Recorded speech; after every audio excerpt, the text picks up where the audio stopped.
Tom Powers, thank you, Raphael. We showed this film to Tom before we showed it to the people who funded it. we finally had it done. You were the very first person to see this movie. So that's how much we think about you and care about you and appreciate everything you've done for documentary film. Let's hear it again for Tom and Raphael. I'd also like to acknowledge there's a couple people that worked on the film that are here tonight. I've got a wonderful crew of people. Some of them have worked with me for 20 years. Some go back to Roger and me. And it's we just got a couple people. It's kind of a couple people from each of my past films and a couple new people. So there's like 2 from Roger and me and 2 from Only for Columbine and 2 from Fahrenheit 9/11. It's kind of like a Noah's Ark of documentary of filmmaking, and we all got back together, and a couple new people. And I'd like to introduce a couple of them to you right now. First of all, the people who produced this film, they are incredible filmmakers in their own right. I have worked with them, with Tia since TV Nation back in the 90s, and Carl since Bowling for Columbine. And they made a wonderful documentary a few years ago called Trouble the Water about the Katrina debacle that was nominated for the Oscars, and a great film a couple years ago called Citizen Coke, which ended up taking on not only the Koch brothers but also PBS. So anyways, I'm honored to have been able to make this film with them, and please give them a warm welcome. Carl Deal and Tia Lassiter. Right here, stand up.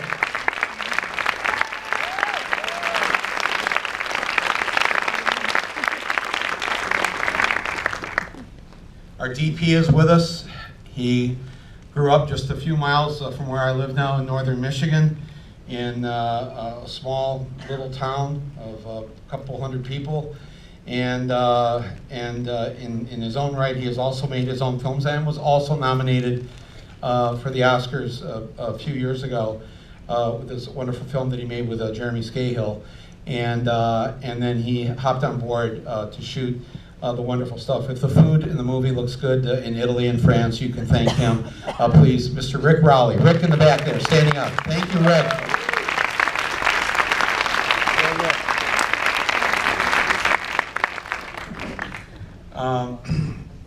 He's usually with the Mexican rebels or the Nicaraguan rebels, and he just got thanked for doing fine shots of food. We have 3 wonderful editors of this film. The one who's worked with me the longest is here tonight. He worked on Bowling for Columbine. He was the editor of that with Kurt, and also Fahrenheit 9/11, and he worked on Capitalism: A Love Story. And the wonderful work that he did on this film will be evident to you in just a few minutes. Mr. Woody Richmond. Woody, where are you? Stand up. There you are. Woody Richmond.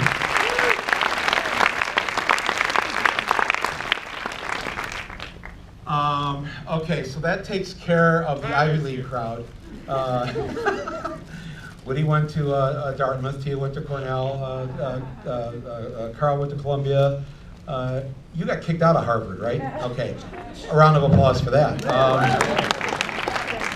Now we go to the state-funded schools. The woman who is responsible for the great archival footage in this film, she's worked with me again since, I think, probably Fahrenheit. Also a fellow Michigander, and all-around great producer in her own right, Miss Christina Fall. Where are you, Chris? Chris, stand up. There we are, archival producer. Western Michigan, go Broncos! There was a shout-out for Western Michigan. It's like where all the Baptists live. Good for, yeah. Didn't you grow up in Saginaw? Yeah. Yeah, okay. So, all right, so she's geographically confused at the moment, but because she's so happy to be here. Okay, who else is here? Andrew, our assistant editor is here. Andrew, stand up. Where are you? These assistant editors. Oh, they're great. The assistant editors, man, they really make it. I'll tell you. That's those of you who make documentary films know that. And also a woman who has worked with us in the past and did one really nice thing for us in this film that you'll see later. Stephanie Palumbo, where are you, Stephanie? Right here. Take a bow. Now that we've established that everyone here tonight worked on the film. Tyler Walk, man, Tyler Walk. Is Tyler here? Yeah, he is. Right here, baby. Wow. The other great editor, Tyler Walk. Stand up. Tyler. Wow. I did not know you were here. Everything's okay, right? The work release program turned out okay? Yes. This guy is a genius editor, and he also cut the film earlier this year, Roseanne for President. Okay. So we're not going to do a Q&A afterwards, right? We're just going to... I'm here introducing the film, and are we going to take any questions now? How do we take pre-questions? All right, I'll take 2 questions anticipating the film that you haven't seen, or you can ask whatever you want, but we'll just make it quick so we can get started here. Okay, who's got the first question? Yes, sir. Do we have to wait another 4 years for your next Yes. Well, no. Hopefully not. I have something going on for next year, so we'll see how that works out. Yes. Right ahead. Oh, I'm sorry. Okay. Oh, that was just a thumbs up. Somebody wanted to see next year's film. Yes. Bernie or Hillary? Bernie or Hillary? Look, whoever the Democrat is, that's who's going to win. So I haven't endorsed anybody yet. I've been busy with the film, and I want to think things out. And I was shocked that he had voted against the Brady bill 5 times. So obviously Bernie's politics line up with mine more so than Hillary's do. But you know, I think it's time that we acknowledge that we need more women in power, and she's apologized for a lot of things, and she's you know, she's thrown Bill under the bus at least twice in the last few months. That's a good sign. So you know, and Bernie, I know Bernie, so I mean, obviously I know Bernie, right? Maybe assume that. And you know, he is just like what he looks. He's just like Larry David plays him, or Stephen Colbert says he looks like that guy you always see in the airport who's just missed his plane. Enough with the damn airplanes. But either way, 81% of the voting public, 81% of the eligible voting public, is either female, people of color, or young people between the ages of 18 and 35. That's America. Not the angry white guy that the Republicans think are the voters. White guys over 35 make up 19% of the population. All right, that's it. All right, the majority of the population are women, people of color, and young people. That's who holds the power. That's who will decide who the next president is.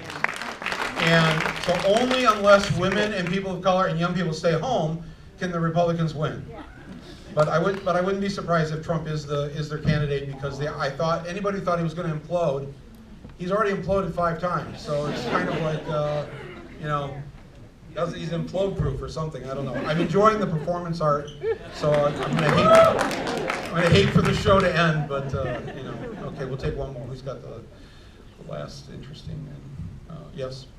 If anyone could play you in a biopic, who would you want to play you? If anybody could play me in a biopic, who would I choose? Jennifer Lopez. Just saying. Drake can do the music. I made this movie on myself.